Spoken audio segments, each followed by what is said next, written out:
ಜೈ ಹಿಂದ್. ಎಲ್ಲರಿಗೂ ಯೂಟ್ಯೂಬ್ ಕ್ಲಾಸ್ಗೆ ಸ್ವಾಗತವನ್ನು ಕೋರ್ತಾ. ಎಲ್ಲರೂ ಕೂಡ ನೀವು RRB ಗ್ರೂಪ್ ಡಿ ಎಕ್ಸಾಮ್ಗೆ ತಯಾರಿಯನ್ನ ನಡ್ಸಾಕತ್ತೀರಿ. ಬಟ್ ಈ ಸಲ ನಮ್ದು ಸೆಲೆಕ್ಷನ್ ಆಗ್ಬೇಕಾಗಿತ್ತು ಅಂತಂದ್ರೆ ಇಂಪಾರ್ಟೆಂಟ್ ಆಗಿ ನಾವು ಸೈನ್ಸ್ ವಿಷಯದ ಮೇಲೆ ಬಹಳಷ್ಟು ಗಮನವನ್ನ ಕೊಡ್ಬೇಕಾಗುತ್ತೆ.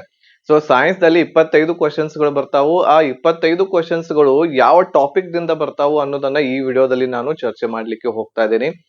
ಇದರಲ್ಲಿ ಬಯೋಲಜಿದಲ್ಲಿ, ಆಮೇಲೆ ಫಿಸಿಕ್ಸ್, ಕೆಮಿಸ್ಟ್ರಿ ಯಾವ ಟಾಪಿಕ್ಸ್ ಗಳನ್ನ ನಾವು ಓದ್ಕೊಂಡ್ರೆ 25ಕ್ಕೆ 25 ಕ್ವಶನ್ಸ್ ಗಳನ್ನ ನಾವು ಸರಿ ಮಾಡಿ ಬರಬಹುದು ಅನ್ನೋದನ್ನ ನೋಡೋಣ. ನೋಡ್ರಿ, ಗ್ರೂಪ್ ಡಿ ಎಕ್ಸಾಮ್ ದೊಳಗ ಮೋಸ್ಟ್ ಇಂಪಾರ್ಟೆಂಟ್ ಇರೋದನ್ನ ಏನು ಅಂತಂದ್ರ ಸೈನ್ಸ್ ಇರ್ತೈತಿ. ಹಾಗಾಗಿ ಎಲ್ಲ ಟಾಪಿಕ್ ಗಳನ್ನ ಏನ್ ನಾ ಹೇಳ್ತಾ ಇದ್ದೀನಿ ಈ ವಿಡಿಯೋದಲ್ಲಿ ಅವುಗಳನ್ನ ಒಳ್ಳೆ ರೀತಿಯಿಂದ ಓದ್ಕೊಳ್ರಿ, ಪ್ರಾಕ್ಟೀಸ್ ಮಾಡ್ಕೊಳ್ರಿ. ಖಂಡಿತ ನಿಮ್ಗೆ 25 ಒಳಗೆ 25 ಕ್ವಶನ್ಸ್ ಬಂದೇ ಬರ್ತಾವು. ಆಮೇಲೆ ಆ ಟಾಪಿಕ್ ಗಳನ್ನ ನೀವು ಒಳ್ಳೆ ರೀತಿಯಿಂದ ಓದ್ಬೇಕಾಗತ್ತೆ. ಒಂದೊಂದಾಗಿ ನೋಡ್ತಾ ಹೋಗೋಣ. ನಾವು ಸೈನ್ಸ್ ದಲ್ಲಿ ಇರುವಂತಹ 25 ಕ್ವಶನ್ಸ್ ಗಳು ಯಾವ ರೀತಿ ಯಾವ ಟಾಪಿಕ್ ಮೇಲೆ ಬರಾಕತ್ತಾವು ಅನ್ನೋದನ್ನ ನೋಡೋಣ. ಈ ಸಲ ನೀವು RRB ಗ್ರೂಪ್ ಡಿ ಎಕ್ಸಾಮ್ ಅನ್ನ ಕ್ಲಿಯರ್ ಮಾಡ್ಕೋಬೇಕು ಅಂತ ಅನ್ಕೊಂಡಿದ್ರೆ ಈ ಟಾಪಿಕ್ಸ್ ಗಳನ್ನ, ಮೋಸ್ಟ್ ಇಂಪಾರ್ಟೆಂಟ್ ಆಗಿರುವಂತಹ ಟಾಪಿಕ್ಸ್ ಗಳನ್ನ ಓದ್ರಿ. ನಿಮ್ಮ ಸೆಲೆಕ್ಷನ್ 100% ಈ ಸಲ ಆಗೇ ಆಗುತ್ತೆ. RRB ಗ್ರೂಪ್ ಡಿ ಎಕ್ಸಾಮ್ ಗೆ ತಯಾರನ್ನ ನಡೆಸುವಂತ ಅಭ್ಯರ್ಥಿಗಳಿಗೆ ನಮ್ಮಲ್ಲಿ ಕನ್ನಡ ಭಾಷೆಯಲ್ಲಿ ಕಂಪ್ಲೀಟ್ ಕೋರ್ಸ್ ಅವೈಲೇಬಲ್ ಐತಿ. ಫೀಸ್ ಅನ್ನ ಬಹಳ ಕಡಿಮೆ, ಹಾಫ್ ರೇಟ್ ಒಳಗೆ ಕೊಡಾಕತ್ತೇವಿ ನಿಮ್ಗ, ಓನ್ಲಿ 500 rupees ದಲ್ಲಿ. ಇದರಲ್ಲಿ ನಿಮ್ಗೆ ಎಲ್ಲಾ ಸಬ್ಜೆಕ್ಟ್ ಅದ ರೆಕಾರ್ಡೆಡ್ ಕ್ಲಾಸಸ್ ಗಳು ಇರ್ತಾವ, PDF ನೋಟ್ಸ್ ಇರ್ತೈತಿ, ಮಾಕ್ ಟೆಸ್ಟ್ ಇರ್ತೈತಿ, ಎಲ್ಲಾನು ಕೂಡ ಇರ್ತೈತಿ. ವಾಟ್ಸ್ಆಪ್ ಮೆಸೇಜ್ ಮಾಡ್ಕೊಂಡು ಹೆಚ್ಚಿನ ಮಾಹಿತಿಯನ್ನ ಪಡ್ಕೋಬಹುದು. ವಾಟ್ಸ್ಆಪ್ ನಂಬರ್ 8861927838 ನಂಬರ್ ಇದೆ. ಇದಕ್ಕೆ ವಾಟ್ಸ್ಆಪ್ ಮಾಡ್ರಿ. ನೀವು ಈ ಕ್ಲಾಸಸ್ ಅನ್ನ ತೆಗೆದುಕೊಂಡು ನಿಮ್ಮ ತಯಾರಿಯನ್ನ ಒಳ್ಳೆ ರೀತಿಯಿಂದ ನಡೆಸ್ರಿ. ಈಗ ಒಂದೊಂದಾಗಿ ನೋಡ್ತಾ ಹೋಗೋಣ. ನಾವು ಬಯೋಲಜಿದಲ್ಲಿ ಯಾವೆಲ್ಲ ಇಂಪಾರ್ಟೆಂಟ್ ಚಾಪ್ಟರ್ಸ್ ಗಳಿದಾವು, ಯಾವ ಟಾಪಿಕ್ ದಿಂದ ಎಷ್ಟು ಕ್ವಶನ್ಸ್ ಗಳು ಬರ್ತಾವೆ ಅನ್ನೋದನ್ನ ನಾವು ನೋಡೋಣ. ಇದರಲ್ಲಿ ಇಂಪಾರ್ಟೆಂಟ್ ಆಗಿರುವಂತಹ ಮಾತ್ರ ನಾನು ಟಾಪಿಕ್ಸ್ ಗಳನ್ನ ಹೇಳಾಕತ್ತೇನಿ. ಆಮೇಲೆ ಓದಿರುವಂತಹ ಎಲ್ಲವೂ ಕೂಡ ಓದ್ಕೋಬೇಕು. ಎಲ್ಲಾದ್ರೂ ಒಂದು ಕ್ವಶನ್ಸ್ ಬಂದ್ರೆ ಬರ್ತೈತಿ ಬೇರೆ ಟಾಪಿಕ್ ದಿಂದ, ಬಟ್ ಈ ಟಾಪಿಕ್ ದಿಂದ ಅಂತೂ ಕ್ವಶನ್ಸ್ ಗಳು ಬಂದೇ ಬರ್ತಾವೆ. ಒಂದನೇ ಟಾಪಿಕ್ ನೋಡ್ರಿ, ಸೆಲ್ಸ್ ಇದೆ, ಕೋಶಗಳು ಅಂತ ಹೇಳ್ತೀವಿ. 1ರಿಂದ 2 ಕ್ವಶನ್ಸ್ ಗಳು ಏನಪ್ಪಾ ಅಂತಂದ್ರೆ ಇದರಿಂದ ಫಿಕ್ಸ್ ಆಗಿ ನಿಮ್ಗ ಕ್ವಶನ್ಸ್ ಗಳು ನೋಡ್ಲಿಕ್ಕೆ ಸಿಗ್ತಾವು ಗ್ರೂಪ್ ಡಿ ಎಕ್ಸಾಮ್ ದಲ್ಲಿ. ಆಮೇಲೆ ಡೈಜೆಸ್ಟಿವ್ ಸಿಸ್ಟಮ್ ಇದೆ, ಪಚನ ಕ್ರಿಯೆ ಇದೆ, ಆಮೇಲೆ ರೆಸ್ಪಿರೇಷನ್ ಉಸಿರಾಟ ಕ್ರಿಯೆ, ಎಕ್ಸ್ಕ್ರೇಟರಿ ಇದೆ ಅಂತಂದ್ರೆ ವಿಸರ್ಜನಾಂಗ ವಿವಾಹ. ಈ ಎಲ್ಲಾ ಟಾಪಿಕ್ಸ್ ಗಳಿಂದ ಕೂಡ್ಕೊಂಡು 2 ಕ್ವಶನ್ಸ್ ಗಳು ನಿಮ್ಗ ನೋಡ್ಲಿಕ್ಕೆ ಸಿಗ್ತಾವು. ಆಮೇಲೆ ಜೆನೆಟಿಕ್ಸ್ ದಿಂದ ಬರ್ತೈತಿ, ಜೆನೆಟಿಕ್ ಇನ್ಫಾರ್ಮೇಶನ್ ದಿಂದ 1ರಿಂದ 2 ಕ್ವಶನ್ಸ್ ಗಳು ನೋಡ್ಲಿಕ್ಕೆ ಸಿಗ್ತಾವು.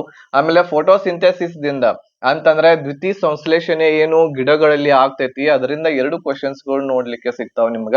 ಆಮೇಲೆ ಡಿಸೀಸ್ ಬಹಳ ಇಂಪಾರ್ಟೆಂಟ್ ಚಾಪ್ಟರ್ ಇದೆ. ಇದ್ರೊಳಗೆ ನೋಡ್ರಿ, ಸೆಲ್ಸ್ ಆಗಿರ್ಬಹುದು, ಆಮೇಲೆ ಫೋಟೋಸಿಂಥೆಸಿಸ್, ಆಮೇಲೆ ಡಿಸೀಸ್ ರೋಗಗಳು. ಇದರಿಂದ 2 ಕ್ವಶನ್ಸ್ ಗಳು ಕಂಪ್ಲೀಟ್ ಆಗಿ ಬಂದೇ ಬರ್ತವೆ. ಹಾಗಾಗಿ ಎಲ್ಲ ರೋಗಗಳು ಯಾವ್ಯಾವ್ದಕ್ಕೆ ಸಂಬಂಧ ಇದಾವು, ಯಾವ ರೋಗ ಯಾವ್ದ್ರಿಂದ ಆಗ್ತೈತಿ, ಆ ಎಲ್ಲವುಗಳನ್ನ ನಿಮ್ಗೆ ಗೊತ್ತಿರ್ಬೇಕಾಗತ್ತೆ. ಇದಾದ್ಮೇಲೆ ರೀಪ್ರೊಡಕ್ಷನ್ ದಿಂದ 2 ಕ್ವಶನ್ಸ್ ಗಳು ಬರ್ತಾವೆ. ರೀಪ್ರೊಡಕ್ಷನ್ಸ್ ಮಾನವರಲ್ಲಿ ಅಂತಂದ್ರ ಜೀವಗಳಲ್ಲಿ ಯಾವ ರೀತಿ ಸಂತಾನೋತ್ಪತ್ತಿ ಆಗ್ತೈತಿ, ಆಮೇಲೆ ಗಿಡಗಳಲ್ಲಿ, ಸಸ್ಯಗಳಲ್ಲಿ ಯಾವ ರೀತಿ ಸಂತಾನೋತ್ಪತ್ತಿ ಆಗ್ತೈತಿ, ಆ ಕಾನ್ಸೆಪ್ಟ್ ನಿಮ್ಗ ಗೊತ್ತಿರ್ಬೇಕು. ಇದರಿಂದ 2 ಕ್ವಶನ್ಸ್ ಗಳು ಬರ್ತಾವೆ. ಓಕೆ, ಇದಾದ್ಮೇಲೆ ನೆಕ್ಸ್ಟ್ ನ್ಯೂಟ್ರಿಷನ್ಸ್ ಇದೆ.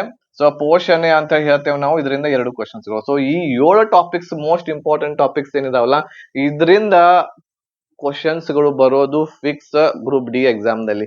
ಈ ಟಾಪಿಕ್ಸ್ ಅಂತೂ ನೀವು ಬಿಡಾಕ್ ಹೋಗ್ಬೇಡ್ರಿ. ಈ ಎಲ್ಲಾ ಟಾಪಿಕ್ಸ್ ಗಳನ್ನ ಒಳ್ಳೆ ರೀತಿಯಿಂದ ಏನ್ ಮಾಡ್ಬೇಕು, ನೀವು ಓದ್ಲೇಬೇಕಾಗ್ತೈತಿ. ಇದಾದ್ಮೇಲೆ ಕೆಮಿಸ್ಟ್ರಿ ಬರ್ತೈತಿ. ಕೆಮಿಸ್ಟ್ರಿದಲ್ಲಿ ಬರುವಂತದ್ದು ಮ್ಯಾಟರ್ ದಿಂದ 1 ಕ್ವಶನ್ಸ್ ಫಿಕ್ಸ್ ಬರ್ತಾ ಇದೆ. ಆಮೇಲೆ ಪಿರಿಯಾಡಿಕ್ ಟೇಬಲ್ ಮೋಸ್ಟ್ ಇಂಪಾರ್ಟೆಂಟ್ ಆಗಿರುವಂತಹ ಚಾಪ್ಟರ್ ಆಗಿದೆ ಗ್ರೂಪ್ ಡಿ ಎಕ್ಸಾಮ್ ದಲ್ಲಿ. ಇದರಲ್ಲಿ 2 ಕ್ವಶನ್ಸ್ ಗಳು ನಿಮ್ಗೆ ನೋಡ್ಲಿಕ್ಕೆ ಸಿಗ್ತಾವು. ರಿಯಾಕ್ಷನ್ಸ್ ಗಳು, ಕೆಮಿಸ್ಟ್ರಿದಲ್ಲಿ ರಿಯಾಕ್ಷನ್ಸ್ ಗಳು ಏನಾಗ್ತಾವೋ ಅವುಗಳಿಂದ 2 ಕ್ವಶನ್ಸ್ ಗಳು ಬರ್ತಾವೆ. ಆಮೇಲೆ ಆಮ್ಲ, ಪ್ರತ್ಯಾಮ್ಲ, ಲವಣಗಳು, ಇದರಿಂದ 1 ಕ್ವಶನ್ಸ್ ಬರ್ತಾ ಇದೆ. ಆಮೇಲೆ ಮೆಟಲ್ಸ್, ಆಮೇಲೆ ನಾನ್ ಮೆಟಲ್ಸ್ ಗಳು, ಲೋಹ ಮತ್ತು ಅಲೋಹಗಳಿಂದ 1 ಕ್ವಶನ್ಸ್ ನೋಡ್ಲಿಕ್ಕೆ ಸಿಗ್ತಾ ಇದೆ ನಮ್ಗೆ ಈ ಒಂದು ಎಕ್ಸಾಮ್ ದಲ್ಲಿ. ಆಮೇಲೆ ಕಾರ್ಬನ್ ದಿಂದ 2 ಕ್ವಶನ್ಸ್ ಗಳು ನೋಡಕ್ ಸಿಗ್ತಾವ. ಆಮೇಲೆ ನೀರು ಮತ್ತು ಗಾಳಿಯಿಂದ 1 ಕ್ವಶನ್ಸ್ ನೋಡ್ಲಿಕ್ಕೆ ಸಿಗ್ತಾ ಇದೆ. ಈ ರೀತಿ ಕೆಮಿಸ್ಟ್ರಿದೊಳಗ ಇಷ್ಟು ಕ್ವಶನ್ಸ್ ಗಳು ನೋಡ್ಲಿಕ್ಕೆ ಸಿಗ್ತಾವು. ನೋಡ್ರಿ, ಟೋಟಲ್ ಆಗಿ ಕೆಮಿಸ್ಟ್ರಿ ಒಳಗ ನಾವು ನೋಡೋದಾದ್ರೆ ಈಗ 25 ಕ್ವಶನ್ಸ್ ಇದಾವ್. ಇದು ಕೆಮಿಸ್ಟ್ರಿ ಒಳಗೆ ನಾವು ನೋಡೋದಾದ್ರೆ 5ರಿಂದ 6 ಕ್ವಶನ್ಸ್ ಗಳು ನೋಡಕ್ ಸಿಗ್ತಾವು. ಆಮೇಲೆ ಬಯೋಲಜಿದಲ್ಲಿ 7ರಿಂದ 8 ಕ್ವಶನ್ಸ್ ಗಳು ಬರ್ತಾವ. ಬಯೋಲಜಿದೊಳಗನ ಅತಿ ಹೆಚ್ಚು ಕ್ವಶನ್ಸ್ ಗಳು ಬರುವಂತದ್ದು ಗ್ರೂಪ್ ಡಿ ಎಕ್ಸಾಮ್ ದಲ್ಲಿ. ಇದ್ರೊಳಗ 5ರಿಂದ 6 ಕ್ವಶನ್ಸ್ ಗಳು. ಆಮೇಲೆ ಕೆಮಿಸ್ಟ್ರಿದಲ್ಲಿ ನಾವು ನೋಡೋದಾದ್ರೆ ಇದ್ರೊಳಗೂ ಕೂಡ 5ರಿಂದ 6 ಕ್ವಶನ್ಸ್ ಗಳು ನೋಡಕ್ ಸಿಗ್ತಾವ ನಮಗ. ಈಗ ಇದರಲ್ಲಿ ಫಿಸಿಕ್ಸ್ ದಲ್ಲಿ ನಾವು ನೋಡೋದಾದ್ರೆ ಯೂನಿಟ್ಸ್, ಓಕೆ, ಮಾನಗಳು ಆಮೇಲೆ ಅವುಗಳ ಅಳತೆಗಳು ಅಂತ ಹೇಳಿದೆ. ಇದರಿಂದ 2 ಕ್ವಶನ್ಸ್ ಗಳು ನೋಡಕ್ ಸಿಗ್ತಾವ. ಮೋಷನ್ ಚಲನೆಯಿಂದ 2 ಕ್ವಶನ್ಸ್ ಗಳು, ಫೋರ್ಸ್ ಇದೆ, ವರ್ಕ್ ಇದೆ, ಪವರ್ ಇದೆ, ಎನರ್ಜಿ ಶಕ್ತಿ ಇದೆ. ಸೊ ಇದರಿಂದ ಈ ಎಲ್ಲ ಟಾಪಿಕ್ಸ್ ದಿಂದ ಕೂಡಿಸ್ಕೊಂಡು 2 ಕ್ವಶನ್ಸ್ ಗಳು ನೋಡಕ್ ಸಿಗ್ತಾವ ನಮಗೆ. ಗ್ರಾವಿಟೇಷನ್ ಗುರುತ್ವಾಕರ್ಷಣೆಯಿಂದ 1 ಕ್ವಶನ್, ಧ್ವನಿಯಿಂದ 1 ಕ್ವಶನ್, ಬೆಳಕಿನಿಂದ 2 ಕ್ವಶನ್. ನೋಡ್ರಿ ಇದು ಇಂಪಾರ್ಟೆಂಟ್ ಆಗಿರುವಂತಹ ಚಾಪ್ಟರ್ ಇದೆ. ಯಾವ್ದು ಹೇಳ್ರಿ? ಲೈಟ್. ಆಮೇಲೆ ನೆಕ್ಸ್ಟ್ ಮೋಷನ್ ಕೂಡ ಏನು ಅಂತಂದ್ರೆ ಮೋಸ್ಟ್ ಇಂಪಾರ್ಟೆಂಟ್ ಚಾಪ್ಟರ್. ಆಮೇಲೆ ಯೂನಿಟ್ ಏನಿದೆ SI ಯೂನಿಟ್, ಇದು ಕೂಡ ಇಂಪಾರ್ಟೆಂಟ್ ಚಾಪ್ಟರ್. ಇದರಿಂದ ಬಹಳಷ್ಟು ಕ್ವಶನ್ಸ್ ಗಳು ನೋಡಕ್ ಸಿಗ್ತಾವ ನಮಗೆ. ಆಮೇಲೆ ಉಷ್ಣ ಇದೆ, ಆಮೇಲೆ ಟೆಂಪರೇಚರ್ ಇದೆ, ತಾಪಮಾನ, ಇದರಿಂದ 1 ಕ್ವಶನ್. ಆಮೇಲೆ ವೇವ್ಸ್ ಗಳು ಬರ್ತಾವೆ, ತರಂಗಗಳು, ಅದರಿಂದ 1 ಕ್ವಶನ್ ನೋಡಕ್ ಸಿಗ್ತೈತಿ. ಆಮೇಲೆ ಎಲೆಕ್ಟ್ರಿಸಿಟಿ ಮತ್ತು ಮ್ಯಾಗ್ನೆಟಿಸಮ್, ಓಕೆ, ವಿದ್ಯುತ್ ಮತ್ತು ಚುಂಬಕೀಯ, ಇದರಿಂದ 2 ಕ್ವಶನ್ಸ್ ಗಳು ನಮಗ ನೋಡಕ್ ಸಿಗ್ತಾವು. ಇದು ಕೂಡ ಇಂಪಾರ್ಟೆಂಟ್ ಚಾಪ್ಟರ್ ಇದೆ. ಸೊ ಇವು 9 ಚಾಪ್ಟರ್ಸ್ ಗಳು ಏನು ಅಂತಂದ್ರ ಫಿಸಿಕ್ಸ್ ದಲ್ಲಿ ಇಂಪಾರ್ಟೆಂಟ್ ಆಗ್ತಾವು. ಎಲ್ಲವುಗಳನ್ನ ಸ್ಕ್ರೀನ್ ಶಾಟ್ ತಕ್ಕೊಡ್ರಿ. ಆಮೇಲೆ ಈ ಚಾಪ್ಟರ್ಸ್ ಗಳನ್ನ ಬಿಡಾಕ್ ಹೋಗ್ಬೇಡ್ರಿ. ಈ ಎಲ್ಲ ಚಾಪ್ಟರ್ಸ್ ಗಳನ್ನ ನೋಡ್ಕೊಳ್ರಿ. ಸೊ ಈಗಾಗಲೇ ನಾ ನಿಮಗ ಬಯಾಲಜಿದಲ್ಲಿ ಹೇಳಿದೆ ಯಾವ್ಯಾವ ಚಾಪ್ಟರ್ಸ್ ಗಳನ್ನ ನೋಡ್ಬೇಕು, ಆಮೇಲೆ ಕೆಮಿಸ್ಟ್ರಿದಲ್ಲಿ, ಆಮೇಲೆ ಫಿಸಿಕ್ಸ್ ದಲ್ಲಿ ಕೂಡ ಹೇಳಿದೆ. ಎಲ್ಲವುಗಳನ್ನ ಒಳ್ಳೆ ರೀತಿಯಿಂದ ನೋಡ್ಕೊಳ್ರಿ. ಆಮೇಲೆ ನಮ್ಮಲ್ಲಿ ಕೋರ್ಸ್ ಕೂಡ ಅವೈಲೇಬಲ್ ಐತಿ. ಓನ್ಲಿ 500 rupees ಅಲ್ಲಿ ಇವೆಲ್ಲ ಚಾಪ್ಟರ್ ಕವರ್ ಆಗಿರುವಂತಹ ಕೋರ್ಸ್ ಇದೆ ಇದು. ಈಗೇನ್ ನಾ ಚಾಪ್ಟರ್ಸ್ ಗಳನ್ನ ಹೇಳಿದೆ ಆ ಎಲ್ಲ ಚಾಪ್ಟರ್ಸ್ ಗಳು ಇದ್ರೊಳಗೆ ಇರ್ತೈತಿ ಈ ಒಂದು ಕೋರ್ಸ್ ಅಲ್ಲಿ.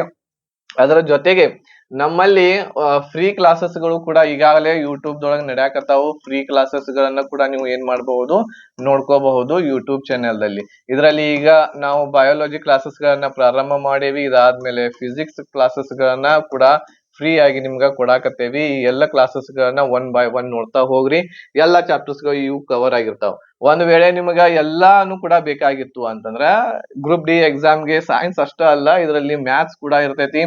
ಮ್ಯಾಥ್ಸ್ ಇರ್ತೈತಿ, ಆಮೇಲೆ GK ಇರ್ತೈತಿ, ಅದರ ಜೊತೆಗೆ ಮತ್ತೆ ಯಾವ್ದು ಇರ್ತೈತಿ, ರೀಸನಿಂಗ್ ಇರ್ತೈತಿ, ಆಮೇಲೆ ಸೈನ್ಸ್. ಸೊ ಈ 4 ವಿಷಯಗಳನ್ನ ಕೂಡಿ 100 ಕ್ವಶನ್ಸ್ ಗಳು ಇರ್ತಾವ. ಈಗಾಗಲೇ ನಾವು ಸೈನ್ಸ್ ದಲ್ಲಿ ಇರುವಂತಹ ಕ್ಲಾಸಸ್ ಫ್ರೀ ಆಗಿ ಕೊಡಾಕತ್ತೀವಿ, ಅವುಗಳ ಸದುಪಯೋಗ ಪಡ್ಕೊಳ್ರಿ. ಆಮೇಲೆ ಮ್ಯಾಥ್ಸ್, GK, ರೀಸನಿಂಗ್ ಇವು ಕೂಡ ಬೇಕು ಅಂತಂದ್ರ ಎಲ್ಲಾನು ಕೂಡ ನಿಮ್ಗೆ 500 rupees ಅಲ್ಲಿ ಸಿಗಾಕತ್ತೈತಿ. ಈ ಒಂದು ಕಂಪ್ಲೀಟ್ ಪ್ಯಾಕೇಜ್ ಅನ್ನ ಬೇಗನೆ ತಗೊಳ್ರಿ. ಬೇಗನೆ ನಿಮ್ಮ ಸ್ಟಡಿಯನ್ನ ಸ್ಟಾರ್ಟ್ ಮಾಡ್ರಿ. ಇಲ್ಲಿ ನಂಬರ್ ಇದೆ, ವಾಟ್ಸ್ಆಪ್ ನಂಬರ್ಗೆ ನೀವು ಕಾಂಟ್ಯಾಕ್ಟ್ ಮಾಡಬಹುದು. ನಿಮ್ಮ ಎಕ್ಸಾಮ್ ಇರುವಂತದ್ದು ಜುಲೈ ಅಥವಾ ಆಗಸ್ಟ್ ದಲ್ಲಿ ಆಗುವಂತ ಸಾಧ್ಯತೆ ಇದೆ. ಇನ್ನು 2025ರ ರಿಸಲ್ಟ್ ಇನ್ನು ಬಂದಿಲ್ಲ. ಸೊ ಹಾಗಾಗಿ ರಿಸಲ್ಟ್ ಬಂದ ಮೇಲೆ ಡೇಟ್ ಅನ್ನ ಅನೌನ್ಸ್ ಮಾಡ್ತಾರೆ 2026ರ ಒಂದು ಎಕ್ಸಾಮ್ ಅದ್ದು. ಓಕೆ, ಹಾಗಾಗಿ ಸೊ ಒಂದು ಗೌರ್ಮೆಂಟ್ ಜಾಬ್ ಬೇಕು ಅಂತಂದ್ರೆ ನೀವು ಒಂದ್ ಸ್ವಲ್ಪ ಕಷ್ಟ ಪಡ್ಬೇಕಾಗ್ತೈತಿ. ನಾ ಬರೀ 2 ತಿಂಗಳು 3 ತಿಂಗಳದೊಳಗ ನಾ ಓದಿನ ಗೌರ್ಮೆಂಟ್ ಜಾಬ್ ತಗೋತೀನಿ ಅಂತಂದ್ರೆ ಅದು ಸಾಧ್ಯ ಇಲ್ಲ. ಯಾಕಂತಂದ್ರೆ ಬಹಳ ಡೀಪ್ ಆಗಿ ಬಹಳ ಏನು ಬಹಳ ಒಂದ್ ಸ್ವಲ್ಪ ಟಫ್ ಲೆವೆಲ್ ಕ್ವಶನ್ಸ್ ಒಳಗ್ ಕೇಳೋದ್ರಿಂದ ನೀವು ಒಂದು 6 ತಿಂಗಳರ ಓದ್ಬೇಕಾಗ್ತೈತಿ. 5ರಿಂದ 6 ತಿಂಗಳರ ಏನ್ ಮಾಡ್ಬೇಕು, ಒಂದು ಎಕ್ಸಾಮ್ಗೆ ಓದಿದ್ರಿ ಅಂತಂದ್ರ ನಿಮ್ಮ ಎಕ್ಸಾಮ್ ಕ್ಲಿಯರ್ ಆಗ್ತೈತಿ. ಎಲ್ಲರೂ ಬಹಳಷ್ಟು ತಪ್ಪು ಅದನ್ನ ಮಾಡ್ತಾರೆ. ಎಲ್ಲರೂ ಯಾಕೆ ಫೇಲ್ ಆಗ್ತಾರಿ? ಎಲ್ಲರೂ ಯಾಕೆ ಸೆಲೆಕ್ಷನ್ ಆಗಂಗಿಲ್ಲ? ಯಾಕೆ ಆಗಂಗಿಲ್ಲ? ಎಲ್ಲರೂ ಏನ್ ಮಾಡ್ತಾರೆ, ಅಡ್ಮಿಟ್ ಕಾರ್ಡ್ ಬಂದ ಮೇಲೆ ಬುಕ್ ತೆಗಿತಾರ, ಎಕ್ಸಾಮ್ ಡೇಟ್ ಅನೌನ್ಸ್ ಆದ್ಮೇಲೆ ಬುಕ್ ತೆಗಿತಾರ. ಅವಾಗ ನೀವು ಓದಾಕ್ ಕುಂತ್ರಿ ಅಂತಂದ್ರೆ ನಿಮ್ ಸೆಲೆಕ್ಷನ್ ಯಾವಾಗ್ಲೂ ಕೂಡ ಆಗಂಗಿಲ್ಲ. ಸೊ ಹಾಗಾಗಿ ನೀವು ಓದ್ಬೇಕಾಗಿದ್ದು ಯಾವಾಗ ನಿಮ್ದ ಸಿಲೆಬಸ್ ಕಂಪ್ಲೀಟ್ ಆಗ್ಬೇಕು ಅಂತಂದ್ರ ನೀವು ಅಪ್ಲಿಕೇಶನ್ ಹಾಕೋಕ್ಕಿಂತ ಮುಂಚೆ ನಿಮ್ಮ ಸಿಲೆಬಸ್ ಕಂಪ್ಲೀಟ್ ಆಗಿರ್ಬೇಕು. ಒಂದ್ ವೇಳೆ ಅದು ಕೂಡ ಆಗ್ಲಿಲ್ಲ ಅಂತಂದ್ರೆ ಡೇಟ್ ಅನೌನ್ಸ್ ಆಗೋಕ್ಕಿಂತ ಮುಂಚೆ, ಎಕ್ಸಾಮ್ ಡೇಟ್ ಅನೌನ್ಸ್ ಆಗೋಕ್ಕಿಂತ ಮುಂಚೆ ನಿಮ್ಮ ಸಿಲೆಬಸ್ ಕಂಪ್ಲೀಟ್ ಇರ್ಬೇಕು. ಎಲ್ಲ ರೆಡಿ ಆಗಿ ಕುಂತಿರ್ಬೇಕು, ಅಂದಾಗ್ಲೇ ಸೆಲೆಕ್ಷನ್ ಆಗ್ತೈತಿ. ಇಲ್ಲ ಅಂತಂದ್ರೆ ಸೆಲೆಕ್ಷನ್ ಆಗಂಗಿಲ್ಲ. ಎಲ್ಲರೂ 99% ವಿದ್ಯಾರ್ಥಿಗಳು ಮಾಡೋದು ತಪ್ಪು. ಯಾಕೆ ಸೆಲೆಕ್ಷನ್ ಆಗಂಗಿಲ್ಲ ಅಂದ್ರೆ ಅದ ಕಾರಣ ಏನು ಅಂತಂದ್ರೆ ಎಕ್ಸಾಮ್ ಡೇಟ್ ಅನೌನ್ಸ್ ಆದ್ಮೇಲೆ ಬುಕ್ ತೆಗೆದು ಓದಾಕ್ ಸ್ಟಾರ್ಟ್ ಮಾಡ್ತೀರಿ ನೀವು. ಹಂಗಿತ್ತು ಅಂತಂದ್ರ ಎಲ್ಲರೂ ಪಾಸ್ ಆಗ್ತಿದ್ರಿ, ಯಾರು ಕೂಡ ಫೇಲ್ ಆಗ್ತಿರಾಕಿಲ್ಲ. ಸೊ ಹಾಗಾಗಿ ನೀವು ಆ ತಪ್ಪನ್ನ ಮಾಡಕ್ ಹೋಗ್ಬೇಡ್ರಿ. ಯಾರು ಈ ವಿಡಿಯೋವನ್ನು ನೋಡಾಕತ್ತೀರಿ ಅವರು ಈಗಲಿಂದಲೇ ನಿಮ್ಮ ಸ್ಟಡಿಯನ್ನ ಮಾಡ್ರಿ. ಆಮೇಲೆ RRB ಗ್ರೂಪ್ ಡಿ ಎಕ್ಸಾಮ್ ಏನು ಎಕ್ಸಾಮ್ ಡೇಟ್ ಅನೌನ್ಸ್ ಆದ ಮೇಲೆ ನಿಮಗ 1 ತಿಂಗಳು ಕೂಡ ಟೈಮ್ ಇರಂಗಿಲ್ಲ. ಲಾಸ್ಟ್ ಮಾಡಿ 1 ತಿಂಗಳು ಮಾತ್ರ ನಿಮ್ಗೆ ಟೈಮ್ ಕೊಡ್ತಾರ ಅವರು. 1 ತಿಂಗಳದೊಳಗೆ ನೀವು ಇಷ್ಟೆಲ್ಲಾ ಸಿಲೆಬಸ್ ಕಂಪ್ಲೀಟ್ ಮಾಡೋದು ಅಸಾಧ್ಯ ಇದೆ. ಸೊ ಹಾಗಾಗಿ ಈಗಲಿಂದಲೇ ನಿಮ್ಮ ಸ್ಟಡಿಯನ್ನ ಮಾಡಕ್ ಸ್ಟಾರ್ಟ್ ಮಾಡ್ರಿ. ನಿಮ್ಗೆ ಸ್ಕೋರ್ ಖಂಡಿತ ಒಳ್ಳೇದು ಆಗೇ ಆಗ್ತೈತಿ ಎಕ್ಸಾಮ್ ದಲ್ಲಿ. ಓಕೆನಾ? So right. ಸೊ ಈ ಒಂದು ಮಾಹಿತಿ ನಿಮ್ಗೆ ಇಷ್ಟ ಆಗಿತ್ತು ಅಂತಂದ್ರೆ ಲೈಕ್, ಶೇರ್, ಸಬ್ಸ್ಕ್ರೈಬ್ ಮಾಡ್ರಿ. ನಿಮ್ಮೆಲ್ಲ ಫ್ರೆಂಡ್ಸ್ ಕೂಡ ತಿಳಿಸ್ರಿ. ಬೇಗನೆ ಕ್ಲಾಸಸ್ ಗಳನ್ನ ಓನ್ಲಿ 500 rupees ಅಲ್ಲಿ ಐತಿ. ಬೇಗನೆ ಕ್ಲಾಸಸ್ ಗಳನ್ನ ತಗೊಂಡು ನಿಮ್ಮ ಪ್ರಿಪರೇಷನ್ ಒಳ್ಳೆ ರೀತಿಯಿಂದ ಮಾಡ್ರಿ. ಓಕೆ, ಧನ್ಯವಾದಗಳು. ಜೈ ಹಿಂದ್.